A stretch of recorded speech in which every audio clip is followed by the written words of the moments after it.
आपण पाहणार आहोत एथिक्स आणि लॉ याच्यामध्ये फरक काय आहे लक्षात घ्या.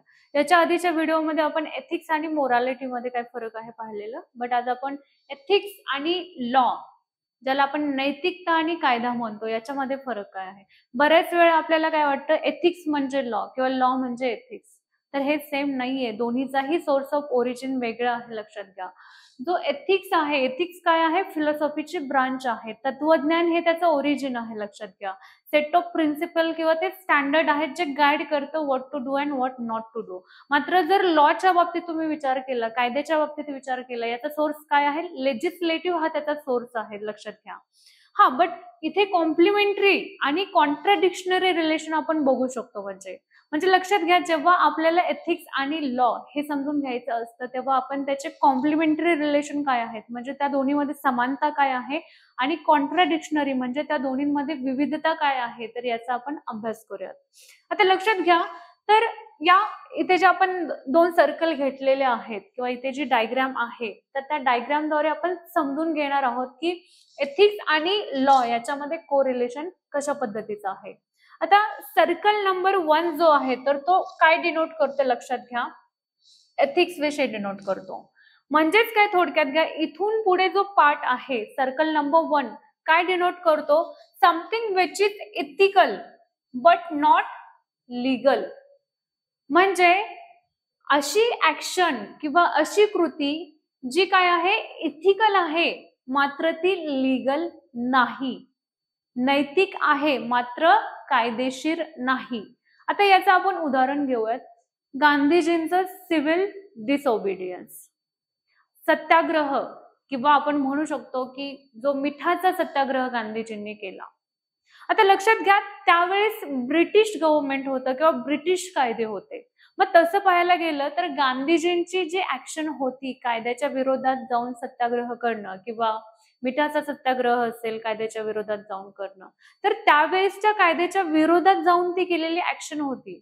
मात्र लक्षात घ्या, गांधीजींच्या त्या कृतीला आपण डिनाय करतो का किंवा रॉंग समजतो का, नाही समजत. का? On the basis of ethics, ethical लेवलवरती गांधीजींची ती ऍक्शन काय होती, योग्य होती. मात्र ब्रिटिश कायद्यानुसार काय होती, ती अयोग्य कृती होती. समजतंय? Something which is ethical but not legal. म्हणजे गांधीजींची कृती भारतीयांसाठी इथिकल होती मात्र ब्रिटिश कायद्यानुसार काय होती, रॉंग होती. समजतंय? ओके. आता जर आपण कॉलम नंबर किंवा आपण त्याला सर्कल नंबर 3 म्हणू शकतो, तर याचा विचार केला तर आपल्याला इथे पाहायला मिळेल की legal, something which is legal but not ethical. म्हणजे अशी कृती किंवा अशी ऍक्शन जी लीगल आहे मात्र इथिकल नाही. तर याच्यामध्ये कशाचा समावेश होतो, आपण उदाहरणासहित बघूया. अतिक्रमण किंवा त्याला आपण म्हणतो एन्क्रोचमेंट. आता लक्षात घ्या, अतिक्रमण करणं कायदेशीर काय आहे, योग्य नाही, बरोबर. मात्र लक्षात घ्या, अतिक्रमण करणारे लोक किंवा जे समाजामधला जो स्तर आहे तो कोणता पाहायला मिळतो आपल्याला, ज्या लोकांचा हातावरचं पोट आहे किंवा जे सेल्फ एम्प्लॉयड पीपल आहेत, जे पुअर कॅटेगरीमध्ये लोक आहेत, तर बऱ्याच वेळा काय असतं की त्या लोकांद्वारे अतिक्रमण आपल्याला करताना पाहायला मिळतं. मग लक्षात घ्या, कायद्याने अतिक्रमण काय आहे, कायदेशीररित्या तुम्ही अतिक्रमण करू शकत नाही, बरोबर ना, किंवा गुन्हा होऊ शकतो त्याच्या अगेन्स्ट किंवा तुम्हाला फाईन बसू शकतो. मात्र इथिकली काय आहे, ते इथिकली काय आहे, रॉंग आहे. लक्षात घ्या, म्हणजे कायदेशीररित्या रॉंग असेल तर इथिकली आपण काय म्हणू शकतो की अतिक्रमण का करावं लागतंय, किंवा त्या लोकांच्या बाबतीत जर तुम्ही विचार केला तिथे भरपूर साऱ्या लोकांचे बिझनेसेस आहेत, लोकांना एम्प्लॉयमेंट मिळत आहे, त्यानुसार त्यांचे इन्कम पण त्याद्वारे ते जनरेट करत आहेत, तर त्यावेळी आपण म्हणू शकतो की it's a ethical action. On the basis of ethics अतिक्रमण इज राईट किंवा encroachment is right on the basis of ethics, but on the basis of legality it's wrong. अतिक्रमण करणं हे चुकीचं आहे, लक्षात घ्या. त्याच पद्धतीने आपण अजून एक उदाहरण घेऊ शकतो, ट्रान्सजेंडर पर्सन बिल 2016. आता याच्यामध्ये गव्हर्नमेंटने काय प्रोव्हिजन आणलं की जे ट्रान्सजेंडर आहे तर तुम्ही ती कॅटेगरी जी आहे किंवा ट्रान्सजेंडर असणं हे तुम्ही सेल्फ डिक्लेअर नाही करू शकत. तर ते डिक्लेअर करण्याचा किंवा त्याच्या संदर्भात तुम्हाला आयडेंटिटी देण्याचा अधिकार हा डिस्ट्रिक्ट मॅजिस्ट्रेटला असेल.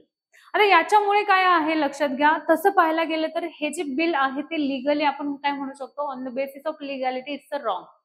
म्हणजे तुम्ही डिस्ट्रिक्ट मॅजिस्ट्रेटच्या हातात कसं काय राईट देऊ शकता की एखाद्या व्यक्ती ट्रान्सजेंडर आहे की नाही ते आयडेंटिफाय करणं.